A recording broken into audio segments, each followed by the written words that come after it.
In our current global climate, we're facing challenges never before experienced by this generation. Oppositions where no one seems to have clear directions or answers to the risks facing us.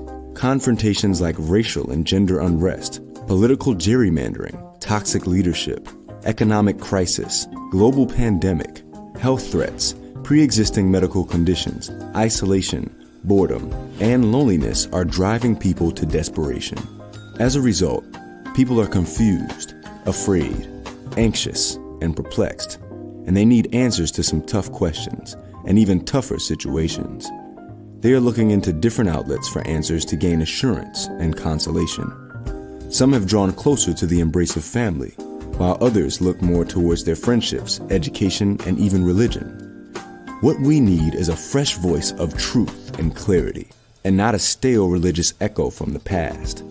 There's a re-emerging voice on the horizon that isn't afraid to stand alone and give spiritual and mentally sound direction to a world searching for answers.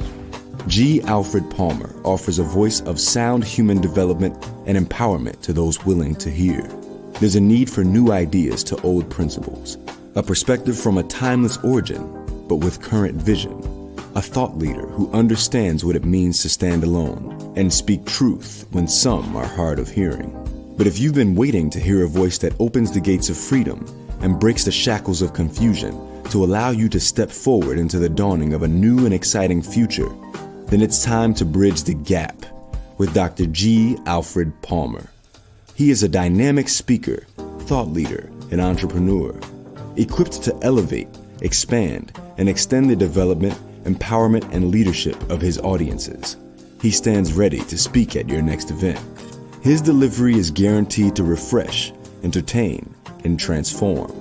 G. Alfred Palmer bridges the gap from uncertainty to the purpose, to passion, and leadership. Book him today for your next event, and you won't be disappointed.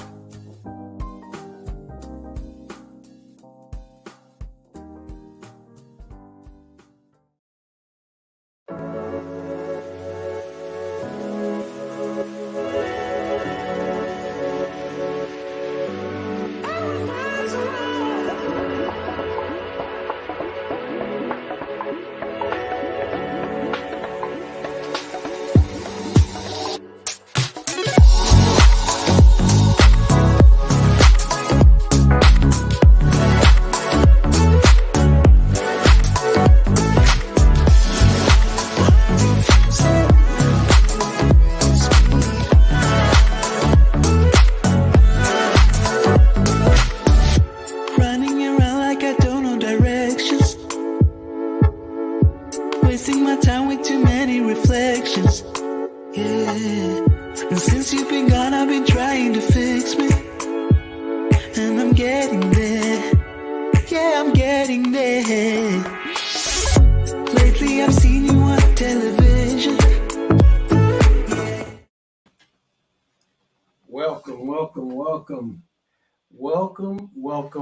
Welcome once again to the Red Hot Mic, and I am your host, G. Alfred Palmer, and here is a toast to you the most and to the best of you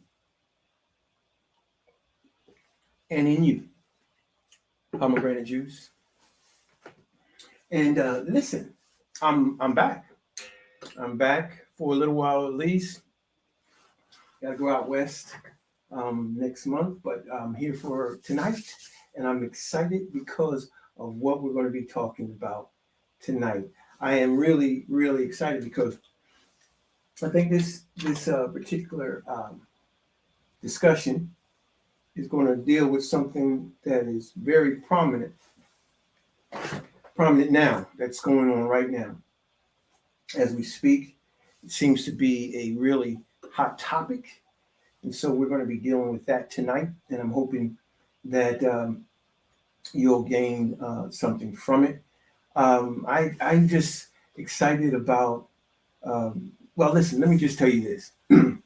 I went to Savannah, Georgia for about a week or so. And while there, I I had, a lot of people were telling me a lot of different things that you need to see while you're experience while you're in Savannah.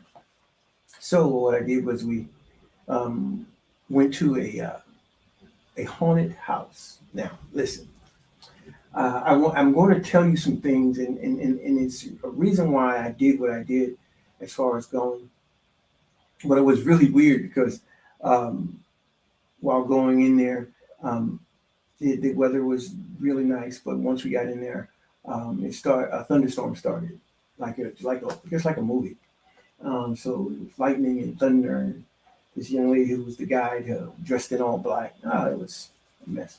But anyway, we're going to talk more about that as we go along because we need to entertain the whole idea of that whole uh, ideology of ghosts and ghouls and goblins and stuff like that. So we're going to do that.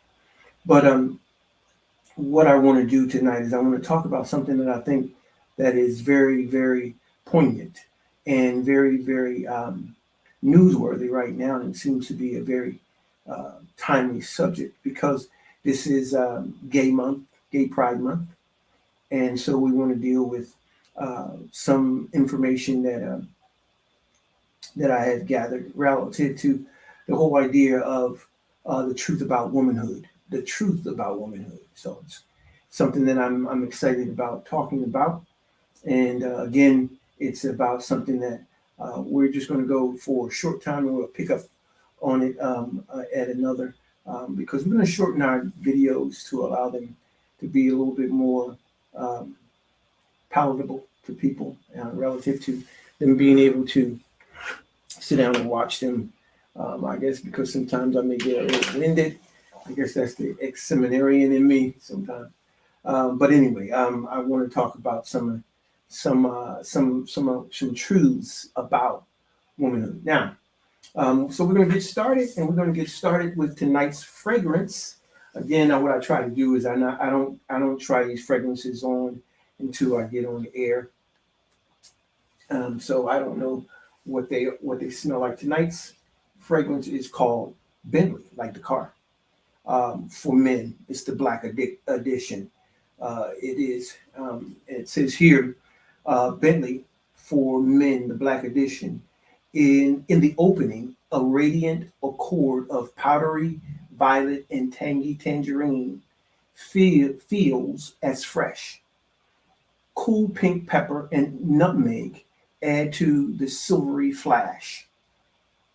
Brightened by a hint of jasmine, the heart of the fragrance unfolds of smooth pathology, I think, and earthy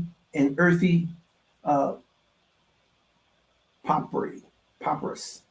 Darker still, the dry down weaves cool incense, tobacco scented tonga bean, and leather tinged cedarwood atlas on the base of musk and crisp dry woods. For men, Black Edition reflects the absolute sophistication of a man who will accept nothing but the best. Okay, there's a lot there, isn't it? Wow. There's a lot there. There is a lot there. It really is. It really smells good. Really smells good, but a little flowery, to me. But when I sprayed it on there, I really did hint the violet and the tangerine, and it does have a peppery smell. It is. I like it. This is a nice. This is a nice scent. And it has a lot in it. It has a lot. It speaks very well of it. Actually, it does. And so I do sense a lot of the darker undertones of incense, tobacco's sense, tonga bean. I don't know about tonga bean because I don't really know what that is, but I do smell a tobacco-y kind of smell. I like this scent. It is a very, even with the violet, that violet seemed to have faded, and it's more of less violet smell, and more. It's more masculine than it originally was when I first sprayed it on. I like this. It's Bentley for men, the black edition. Okay. I really do like this. You might want to check that out. Okay. All right. So we're. I'm really excited about tonight's. Uh, I'm excited every night about what we do here because of what we're doing. I think that this is very important, and it leaves um, and it gives an opportunity for me as a voice to share with you as opposed to um, being very religious or being um, I don't know, just to be myself and to be able to dress the way I want and to speak the way I want and just be me. So I enjoy this a lot. Um, Tonight we're going to be um, once again going to the answer wheel. Okay, we're going to go to the answer wheel as we always do, right? And we're going to take a look. Let me get everything ready here.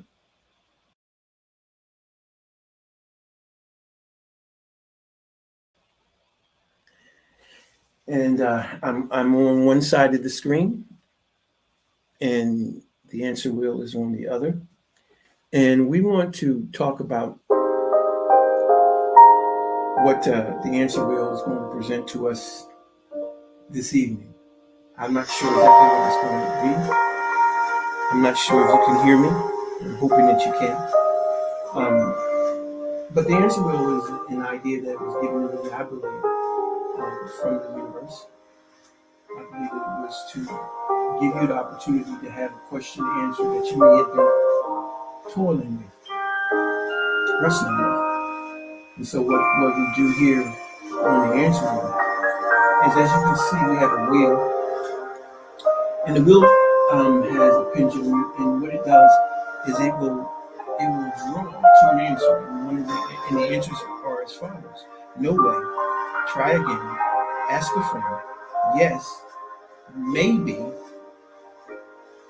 and definitely, and no way. So we're going to give it a shot.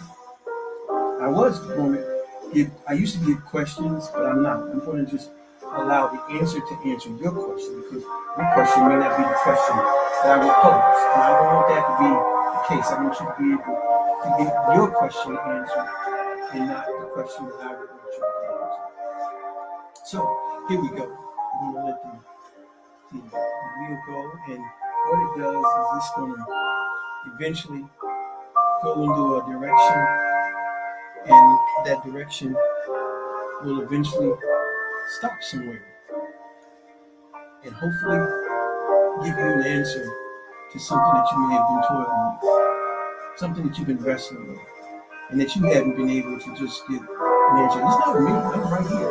I'm doing nothing to it to cause it to do anything to in your behalf or against you. So it's just something that's going to happen, and it happened again. And it has given us the answer, maybe. Maybe, again. Whatever it is that you're toiling with, whatever you're wrestling with, there's a maybe.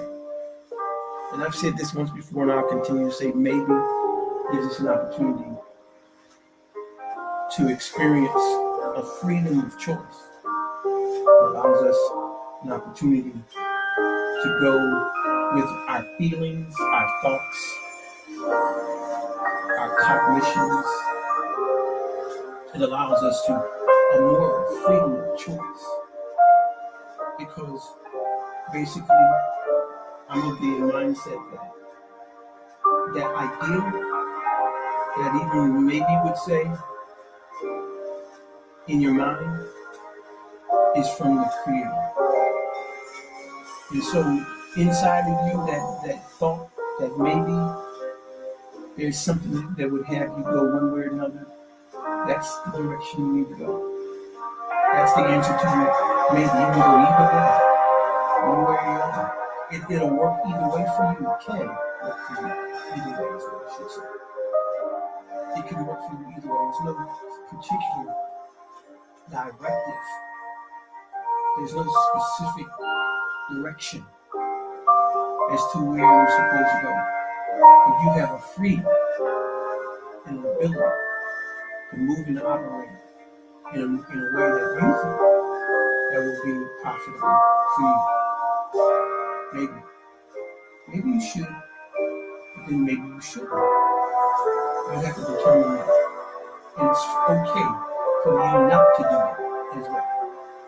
It's okay to do it, but it's okay not to as well. Where's your lean? What do you feel the most? Do you have a feeling to do it or not to do it? Either way, it's okay. Make your decision. Make your choice. And it'll be okay. Good. It'll be okay. Maybe. What do you think? It's okay to have a maybe in your life. And people think that it's not good because everything is yes or no. Well, everything is yes and no, but yet there is a maybe that will allow you in the middle of yes and no. That allows you to make a choice. And it's going to be okay. And so, I'm going to toast to you and to your maybe. Because your maybe is for you to make that decision. Here's to you.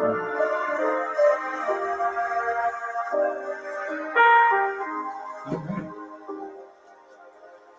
Well, I appreciate you taking the time to come and experience the answer wheel.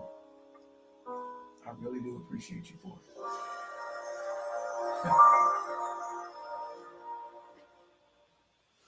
Well, yeah, maybe. Maybe you should. Maybe you shouldn't. But it's up to you. And it's okay. Either way. Go with your gut. Go with your gut. Go with your gut. Okay? All right. Well, welcome to another edition of the Red Hot Mic. Come on in this house. Come on in this house, boy. Get in this house because there's lions and tigers and bears. Oh my. And you need to get out because they're dangerous. But you know what? At the Red Hot Mic, there's heat, there's warmth. Right? For some of us, you may not like what you hear at the Red Hot Mic, but listen, if you don't, it's not for you. It's not for you. Not everything said here is going to be for you every single time. But there will be situations that will be.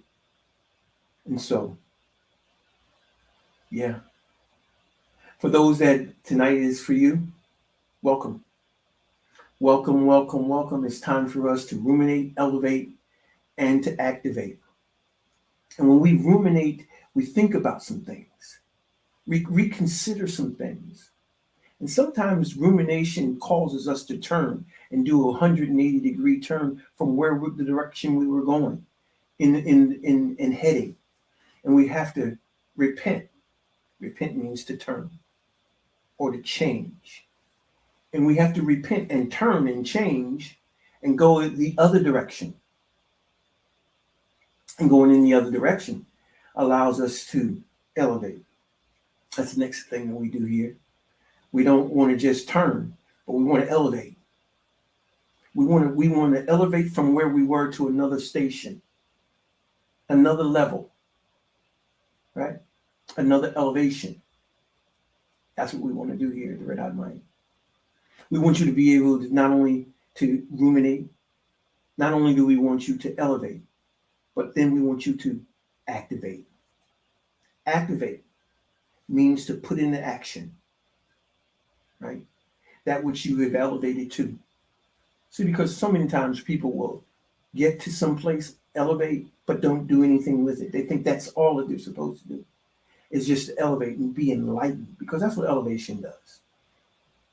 Elevation enlightens us, right? It allows us to see something from a different perspective, right? Elevation, right? Gives us a new vantage point, right? We're able to see something with a new light, a new vantage point, a new direction, right? And that's important. But that's not all. We have to activate what we see and what we learn. We have to activate and put it into practice. Okay? That's how we grow. That's how we elevate. That's how we illuminate, right? That's how we do it. And so it's important that we expand and that we extend. Expand, extend, and elevate, right? And excavate, right? You have to excavate, going down. So we go in all the different directions necessary for us to evolve and to grow. And hopefully that's what we're going to do tonight. Hopefully you'll hear what needs to be said. I'm just a vessel. I'm just a vessel, and I'm not here to berate anyone or make anyone feel bad about anything. I don't want you to, but I want you to listen inside of you. I tell my patients all the time to hear what's going on inside of you instead of looking up. A lot of times we look up into our head. We need to look down into our spirit, and so we look down into our heart. Look down, not up, but down. And as we look down and we begin to listen and hear and begin to touch our very core, as we do that, we begin to change, and we begin to change, and we begin to excavate, right? Extend, expand, elevate. Okay, but anyway, lately, and there's been a lot being said. Again, I try to look out upon the horizon and see what's going on. And looking out, I see what's being spoken about a lot. That's being discussed. Not so much discussed as argued. And there's this certain film that was released at the beginning of this month. It's called What is a Woman? And What is a Woman was produced and directed, I believe, and by Matt Welsh. Now, I have to say this. I don't agree with everything that Mr. Welsh purports, because I've listened to him in various broadcasts. But you're not going to agree with everything anyone says. I don't care who it is. They didn't believe. Not everybody believed everything Jesus said.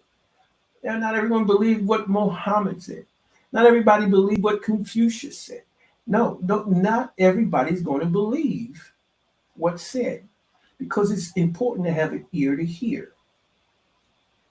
But anyway, I don't purport everything that Matt Walsh says, but I do agree with him in this particular light relative to answering the question of what is a woman.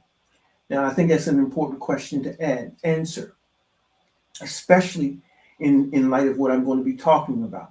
Not because of what he says, but because of what I'm going to be bringing and sharing with you relative to the importance of womanhood.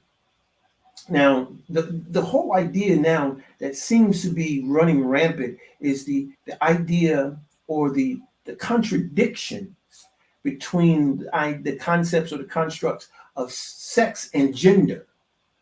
Sex and gender seems to be on the table and it's on the table for a reason. And I want to share with you why it's on the table. The reason why it's on the table is because there are people who want to do away with both sex and gender for their own gain. Sex and gender are two constructs that are important to humanity. But these people who have their own MO or modus operandi, they have their own reasons for wanting to do away with sex and gender. And the reason is so that they can do away with the differences between both genders. And to do away with the duality of humanity and the binary of sex and of gender. But anyway, now when we start talking about these ulterior motives, there are still some, like myself and others out there, that want to we look for balance, and we look for equilibrium between that which is natural and normal. And we stand against that which is deceptive, decisive, or I should say divisive, and is devilishly desirable by some. Okay, so we're going to have to speak against some things tonight. Now, it's interesting that the Gay Pride Month is a longer month than Black History Month. We get 28 days as African Americans. That's not the case in June, is there? But even with his film, with Matt Walsh's film, there were people that came out against him and the release of this film because they don't like what he's talking about. And I'm sure there's going to be people that's not going to like what I'm talking about now as well. But his film asks a most fundamental question, and that is, what is a woman? What is a woman? And in asking that, he shows in this film some different situations, and I'm not going to go into it because I don't have a right to do that. But I will say this: people question the validity of that question, and I say this: it is a legitimate question to be asked. Now, when we start talking about the constructs, because let's talk about the constructs of sex and gender first. When we start talking about sex, right? Sex is biological, right? It's the chromosomes, it's the hormones, it's the physical design of us. It's our makeup. It's our design. Okay. And it's our physiological design. It's how we're built. Whereas gender deals with self-identity. Self-identity. Whereas the sex is the hardware,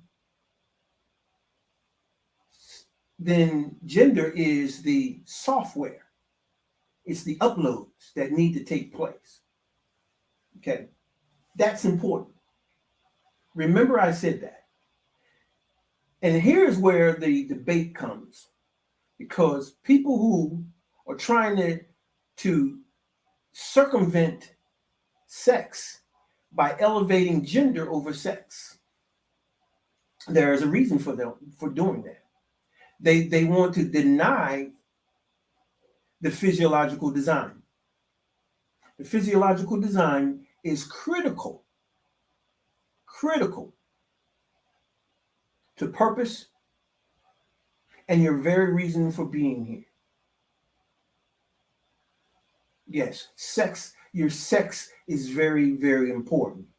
But they want to elevate gender over sex because they want their own ideology, their own thought patterns, their own preconceived ideology and thoughts to dictate what sex or what gender is, and that gender trumps sex, and it doesn't. Here's why.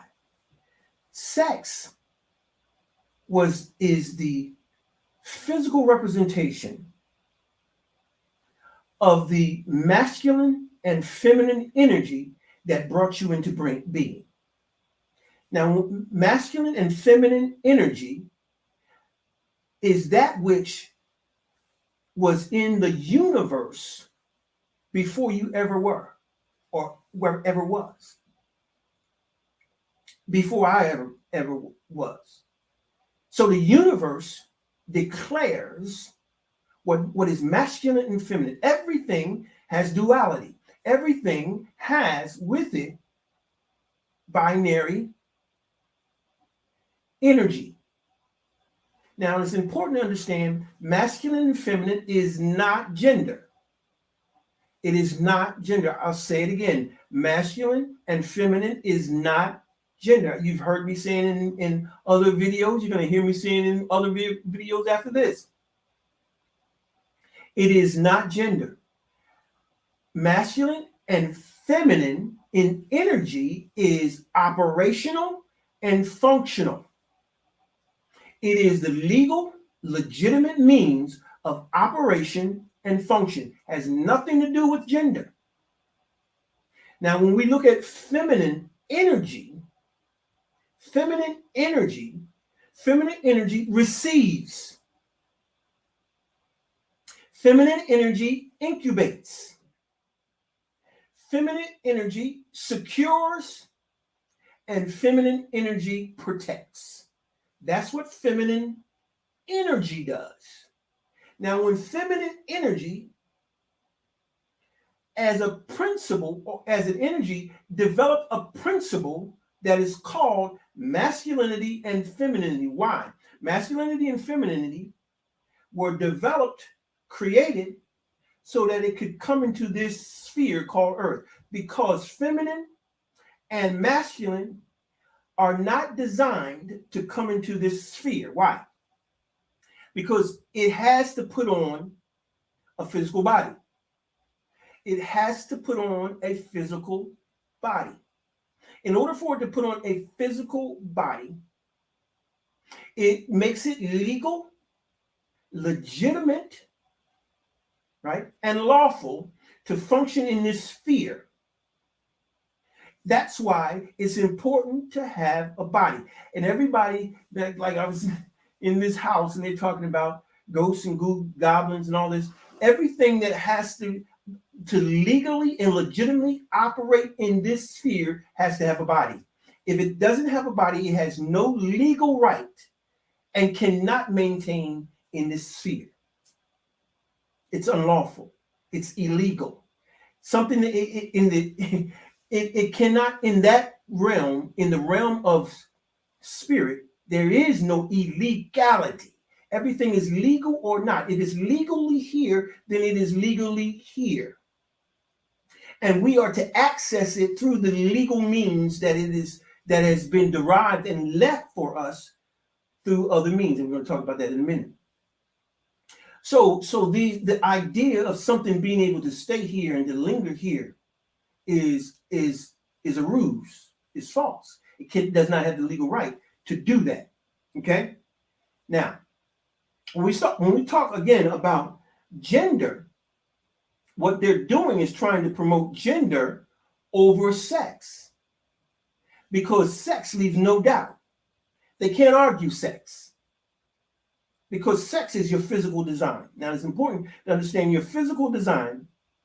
It derives its creation from masculine and feminine energy, comes into this sphere, and it puts on a body, and it is manifest as masculinity or femininity. That masculinity or femininity puts on a body, and it shows itself up as sex, male or boy or girl. That's how we come into this world. Boy or girl. Boy or girl. Okay? We come here as boy or girl. And once we come here as a boy or girl, now here's where the important part comes, because part of what gender is the software that is uploaded. See, when we come here, we have hardware, and the hardware is our physical bodies, is our sex. You can't argue that. It's the hard drive, right? But the soft drive or the software is what's uploaded in us. And this is what the ideologies that these people are trying to upload us in now and upload into our children, that our children don't have to choose. They can choose who they are. No. That is false. The creator, the creation has determined before you come what you're going to be. It's not about you deciding. It's not about me deciding. It's not about your parents deciding. By virtue of the suit that you came in here with, dictates the energy that you had prior to you even becoming, and what the essence or spirit decided for you to be. Why? Why would the spirit do that? In order for you to fulfill the best way of you fulfilling your individual purpose, or the reason why you are sent here. Everyone's sent here for a reason. And so the best way for you to fulfill that is for you to understand that there is a duality, or there is a binary to purpose. There is a binary, a duality. There is a positive and a negative, a yin and a yang, a masculine and a feminine, to not only your individual sex, but to your purpose. Purpose invoked into you and brought about through purpose, or I should say through masculine and feminine energy, brought about what was the best way for you to fulfill what you're sent here to do. And so it therefore calls you to be able to come here. And what we are equipped with is an example, a physiological example of what the universe purposed for us to have. You can't change that. I don't care what you do surgically. I don't care what you do with medicine or drugs. The bottom line is, you are an idea that supersedes any surgery or any drugs. Before you ever were, there was an idea of you. And that idea of you is what brought you here, and is what's going to fulfill you here. Nothing else will do. You can do whatever you want to do, but it's not going to render you what you think it will render you. The only way that you can be fulfilled is for you to be fulfilled in your purpose, and to embrace your masculinity, embrace your femininity. Okay? Now, when you came here and you put on femininity, ladies, you put on the essence of, or the ideology, or I shouldn't even say ideology. You put on the essence. It is essence, but it's yet it's between, it's like a soul, the soul, which is spirit and intellect and idea, and yet spirit, and that's part of who you are. It's the spirit, soul, and body, and came here in the form of a girl. In the form of a girl. Okay? And it's important that we understand that this whole idea of being a girl has some specific characteristics relative to stages of human development. Okay? Now, when we start talking about stages of human development, we're talking about the stages that we go through as humans. Okay? Now, there's 4 stages, but there's really only 3. And here's why. Because from the ages of infancy to 4, we're talking about basically childhood or infancy or babyhood, however you want to call it, is pretty much, as far as from a developmental perspective, boys and girls pretty much develop the same. Pretty much develop the same.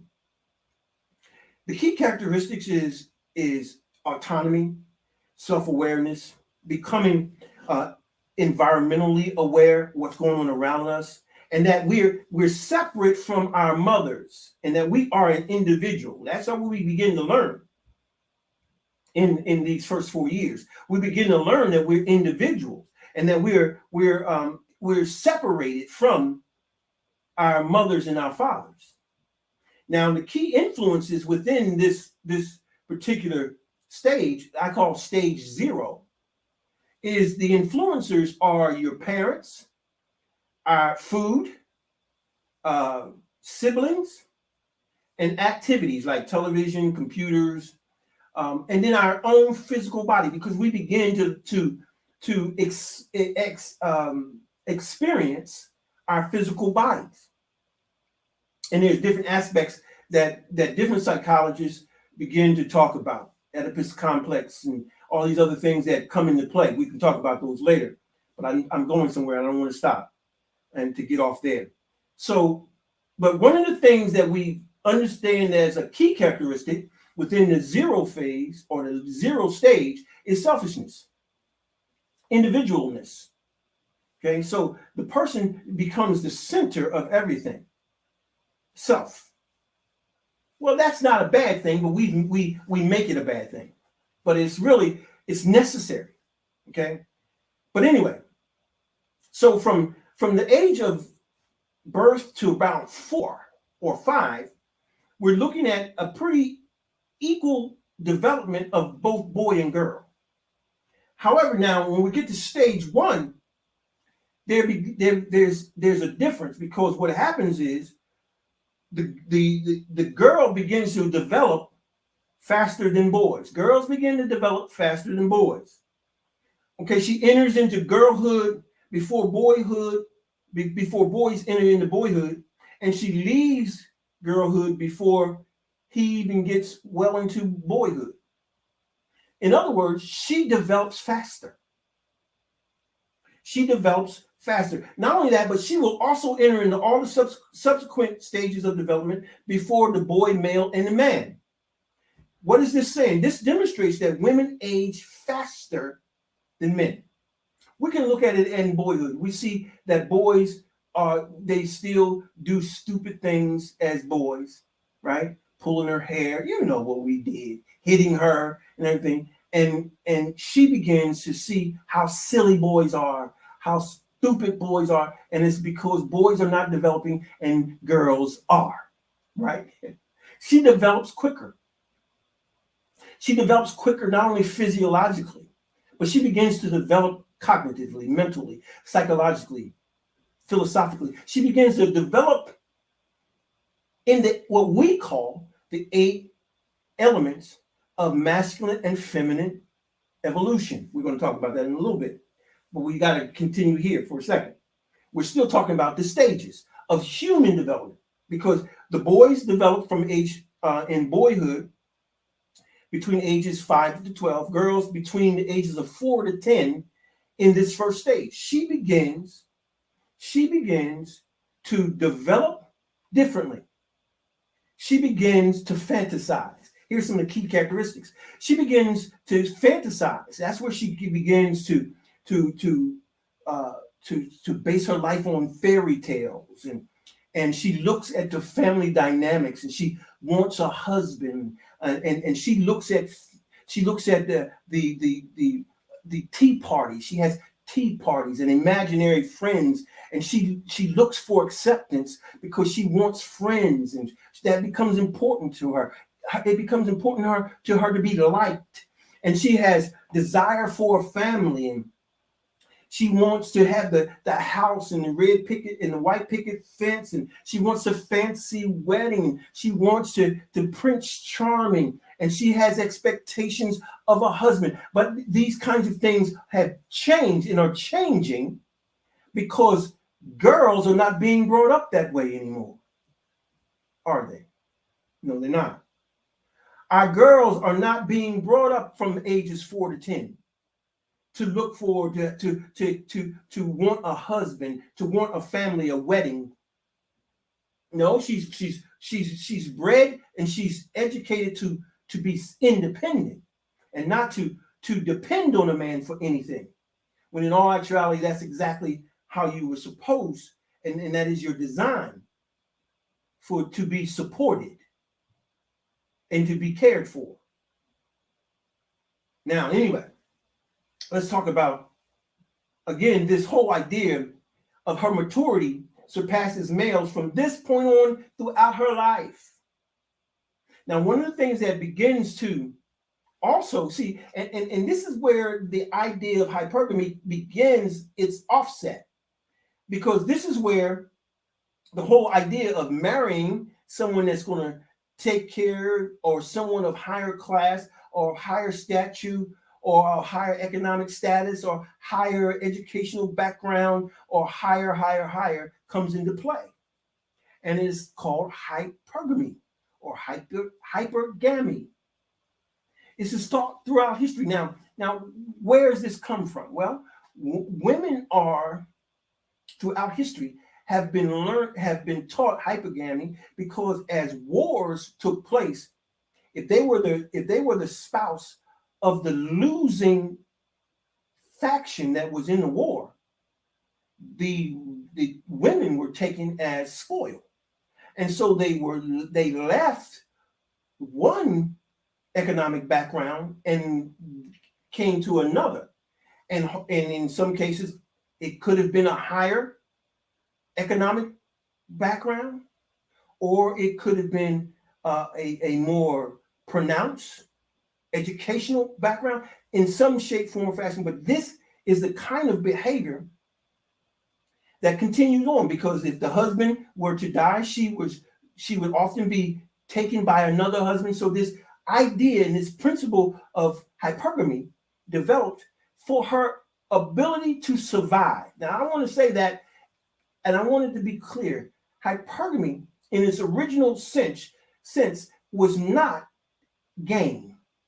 It was a matter of survival for our women. And it's important for women to survive, because that's the only way for a species to survive. So it's important to understand that. That's stage one. We talked about stage 0, and we just finished talking. Well, let's look at it a little further. When we start talking about, I think we covered this, but I want to make sure that the influencers are parents, friends, schools, activities, where we talk about television, we talked about a computer and everything like that.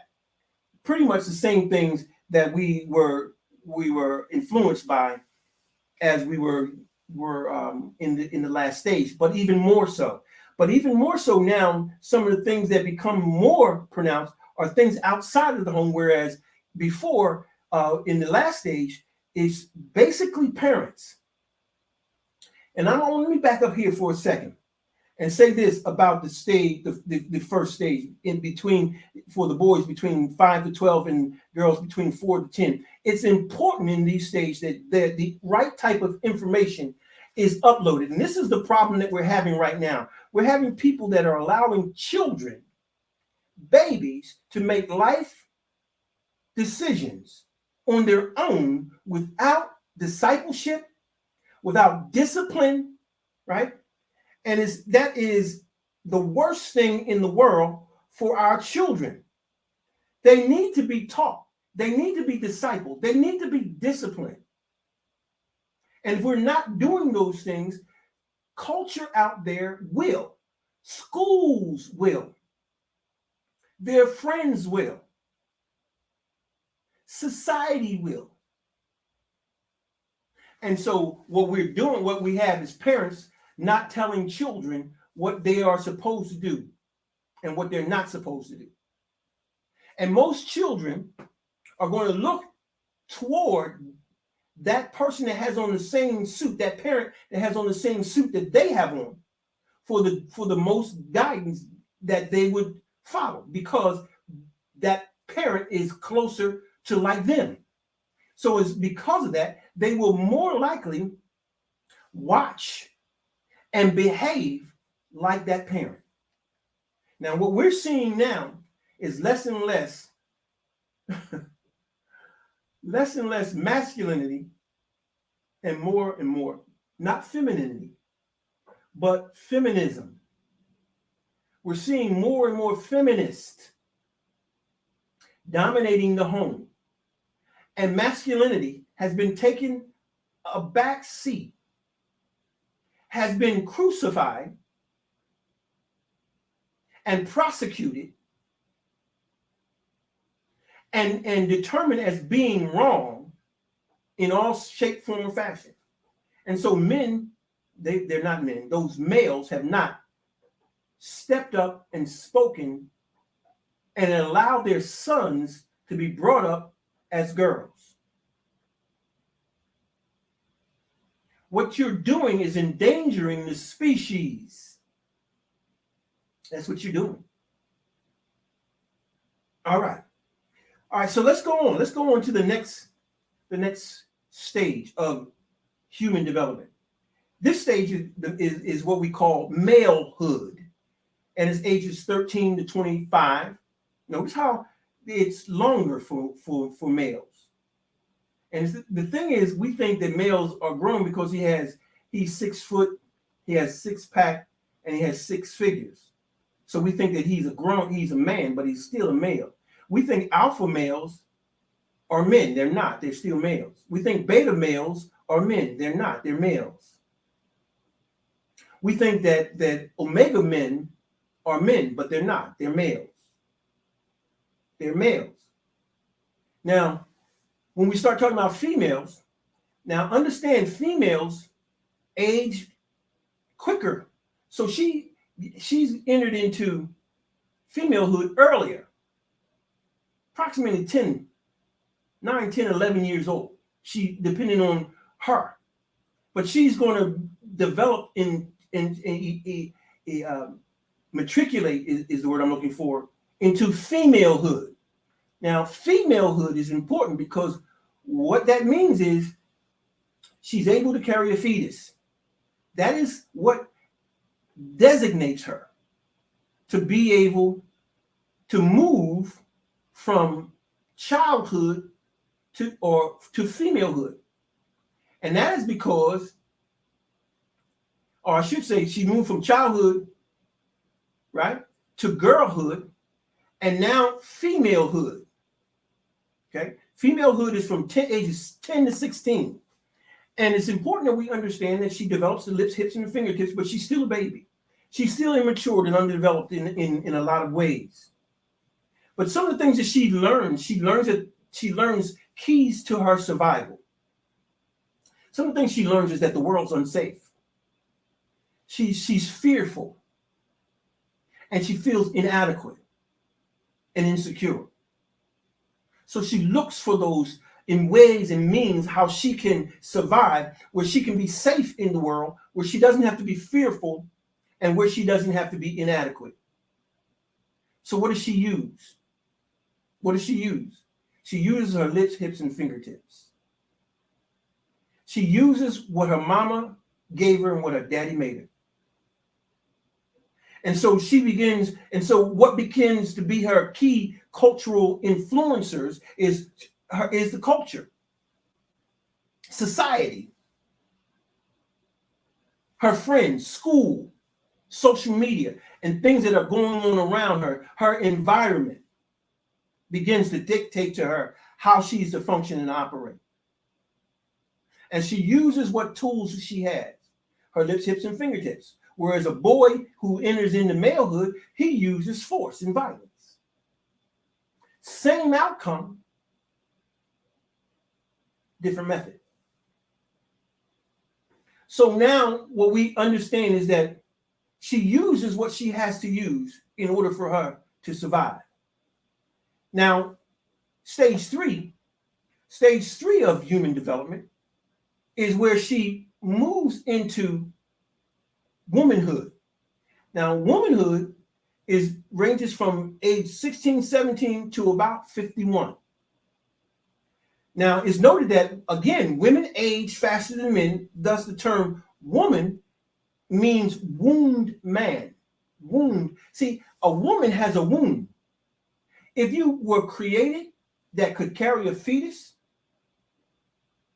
and that you could have, and you had a womb that you can be impregnated, you are now have the ability to matriculate to womanhood. If you cannot do that naturally and innately without surgery or without drugs, you are not a woman. You are not a woman. Okay? It's important that we understand that. Now, why? Because a woman is a wound man, and at the age of 51, pretty much she's done being able to have an effective womb. Therefore, she progresses past womanhood into the next phase or the next stage, which we'll talk about at another time. But the key characteristics in womanhood is this: independence, or interdependence, I should say. She is aware of interdependence, which means she understands herself and her development, and how her development is to help perpetuate the species. Okay. And she also looks for, in this particular stage, the importance of safety. And in safety, it becomes important for her. With safety is family. So between the ages of 23 to 35, she's looking for that safety. She's looking for family, and that brings about marriage. Okay. And then late after 35 and on, she looks for family and legacy. Okay, the key influences again at this time in her life is culture, children, friends, education, employment, materialism, and religion. These become influencers in her life. Now, it's important to understand this about these stages of human development. Within the stages of human development, there are 8 elements of masculine and feminine evolution. Now, these are the areas in which we are to be uploaded by our parents. If our parents have not uploaded into us these 8 areas, then they have not fulfilled their role as a parent. And I say that, and I'm not criticizing, because I can't say that that any of us are perfect in doing this. But we have to understand that in doing this gives our children the best chance of being fully developed and being able to function and operate effectively in this sphere. Now, we've talked about these 8 elements of feminine evolution time and time again, right? Philosophical development, which talks about the knowledge of the fundamental nature of knowledge and the reality and existence. It gets into the esoteric. It gets into the untouchable, the spiritual things. And then it also, the second one is the chronological, which is one that we talk about a lot and we look toward, is the age which pertains to age and the aging process. How you matriculate and how we talked about you age from childhood in these particular age, from this age to that age, and moving on from this age to that age, in the next group stage, in this age, and in the next group stage, this age to that age. So that's chronological development. But within that development, we've got to understand, and we begin to learn and how to operate within those parameters. And it should be our parents who are teaching us, because they've already went through these things, and so they are our example. They're not here to, they're here to teach, not to let you go unassisted through these processes. A parent is supposed to disciple, to discipline, to direct children, not let children find their own way. We don't let children go and play in traffic, so nor should we allow them to go about finding their own way in life. We are to help them, prepare them for life. So number 2 is chronological development. 3 is physiological development. Again, it's something that we talk about a lot, the physical attributes and characteristics. Our hormones, right? Our chromosomes, our physiological design. Okay? 4 is our intellectual development, which speaks to our ability to reason and to understand. It's the process or the action of being intellect or intelligent. It's the operation of it. 5 is the psychological development, which speaks to our mental, emotional, intellectual development and evolution. It lends us to our propensity or leaning towards certain behaviors. See, this is because of our psychological development or lack of psychological development that causes us to lean towards certain things, whether that's histrionic, right? Maybe we're histrionic. Maybe post-traumatic stress disorder. Maybe there's some kind of thing that causes us to lean. Okay? Emotional, psychological development. Psychological development is important because some people are not mentally, emotionally, or psychologically, or I should say intellectually developed, and you need to know that before going into a relationship or to get to know those people. Ladies, it's important that you become balanced in these areas of psychological development. The next one, number 6, is cognitive development, which is consciously intellectual activities of thinking, reasoning, and remembering, functional, practical, and usefulness.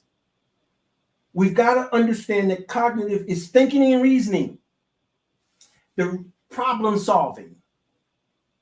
Cognitions is the ability to think through, to synthesize things, processes. Number 7 is emotional development, which relates to feelings, neural physiological change, and or reaction to stimuli. Feelings are brain activity that stimulates feelings and dictate to us how we react to certain stimuli. So it becomes important to understand how emotions and stimuli play a role and how we can better understand how to not allow stimuli to cause us to react in certain ways. And 8, mental development is the mind associated with the brain and equals biological mind and operation. It equals the biological mind plus operation. So it talks about the brain and the biological mind operating together and how it operates together. How the mental piece of our mind is able to take charges from synapses and things that would cause us to generate and cause our mind to operate. Okay, so it's important that we understand that the truth about a woman, these eight elements operate into all 4 of the stages, actually the 3 stages that we talked about. Childhood or womanhood, girlhood, femalehood, and womanhood. Under each one of these 3 steps or 3 stages is these 8 elements of evolution. You need to evolve through all 8 to move to the next stage. This is the mistake that's occurring right now. There is a lack of development, of evolution, of proper upload by our parents. And it's because of that. It's because of that improper uploads that is causing the problems within our community, culture, and clan. We're seeing masculine females and feminine males. And it's not the way it's supposed to be. It will eventually affect how the species survives. It will eventually affect how the species survives. But some folks find that their wants and desires is more important than the survival of a species. They put their own desires, their own wants, their own leanings, and their own proclivities above that of the species. Now, here's some important things to know about a woman, because a woman is different from a female, and a female is different from a girl. A girl matriculates to femalehood, and a female matriculates, all things being equal, to womanhood. But here are some things that are important to understand about a woman. A woman must find purpose.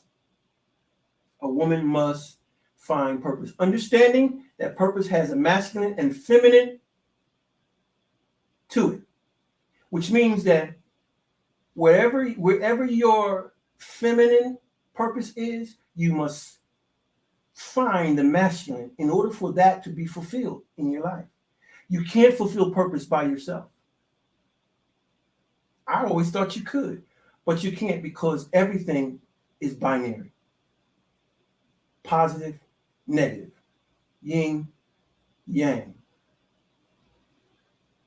masculine, feminine. The next thing is that we've got to understand is that a woman acts as a visionary or vision incubator. Men, you got to find a woman that's willing to incubate your vision.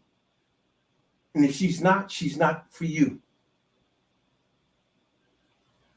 If she's not for you, she's not for you. But someone is out there that's for you. Ladies, there's someone out there for you. If he's not the connection to your vision, to your purpose, because vision is purpose in picture form. What is it that you see, ladies? What is it that you see? And what you see is called purpose. And what you see is what you continue to see all your life. It's not something that's new. This same vision has something that's been rehearsing over and over and over throughout your life. But you have to find the yin to your yang, the positive to your negative, the masculine to your feminine. The next thing is that she is a species sustainer. She understands the importance of maintaining the species. She acts as the supporter to the man. It's important for you to understand this, ladies, and this is not sexist, this is not chauvinistic. This is biblical. This is spiritual. Women are here to help men. Women are here to help men, which means that women are here for men. Men are not here for women. You might not like that, but it's the truth. And it's because of women wanting men to be here for them that we have the misconceptions and the dysfunction that we are experiencing in our community, culture, and clan, because it's supposed to be the other way around. A man's got to be filled with vision. Vision is purpose. If a man doesn't have purpose, ladies, he is in trouble. You need to keep moving. You need to keep moving. Find the man whose purpose matches yours or is the opposite of what you're looking to do and be and was sent to do. And once you do that, you'll flow together. You'll flow together past lips, hips, and fingertips when the breasts sag and when the muscles in the six-pack becomes one bulge in his belly. You'll still have something that is much more important. And that's the positive and negative of purpose that will carry you for the rest of your lives and keep you connected. What the woman acts as emotional stability. She's an emotional barometer. She's an emotional barometer. If we can just help and just gain assistance from her emotionally, because men seem to lack the emotional, the expression and the ability to identify and express emotions, and needs the assistance of a woman in this area, because emotions are very important to the fulfillment of purpose. Very important. Okay, and then last, she is a strategist. Men, you need a woman that's a strategist. Sure, you give her groceries, she's going to give you a meal. You give her a house, she'll give you a home. You give her a seed, she's going to give you a child, because she is a strategist, and she's going to strategize and work and bring about more than what you've given her. You give her vision, she'll give you a strategy to fulfill it. That's how important she is. She's equal, but not the same. And when we start talking about equality, it's important to understand, and many of us don't understand the difference between equal and sameness. Equal is not sameness. And so it's important that when we start talking about sex, we talk about equality of sex, not that sex is equal. Now, why is sex the equality? What is the equality of sex? The equality of sex is the value that sex brings. Equality speaks to the operation and the function in this realm. See, your gender or your sex helps to identify in this realm what is the masculine and feminine essence planned for you to bring. That's important. That's important. So we're equal in value, but not the same. Because masculinity penetrates, pierces, inserts, and injects. Just like the masculine energy or essence of in the prior or in the spirit realm. I'm trying to find words that's not going to be too religious for some folks. So it's important that we understand that femininity, which incubates, right? It receives, it secures, and it protects. That's what femininity does. Here in this realm. That is the legal, legitimate, and lawful operation of femininity. Anything outside of that is unlawful. And it will not be sustainable. I don't care what surgery you have or what drugs you take. I'm not criticizing you. If that's what you want to do, go ahead. But there's someone out there that needs to hear this. I'm not here to argue. Do you, boo-boo? Do you? But I'm here to tell you that statistics say that there's going to be problems down the road. 10 to 12 years after you do whatever it is that you're going to do. There's going to be problems. 10 to 12 years. Okay. So that's it for tonight. And I thought I was going to be shorter tonight, but I guess not. I hope that you got something out of it. And if you would be so kind, I'm going to leave the email address on the ticker. And I did it again. I left the whole thing up here again. I did this again. I always forget to take, it bothers me to no end to forget to take that out. Should have took the answer wheel out at the beginning, and I never looked over here to take it out. I apologize again. But anyway, I want to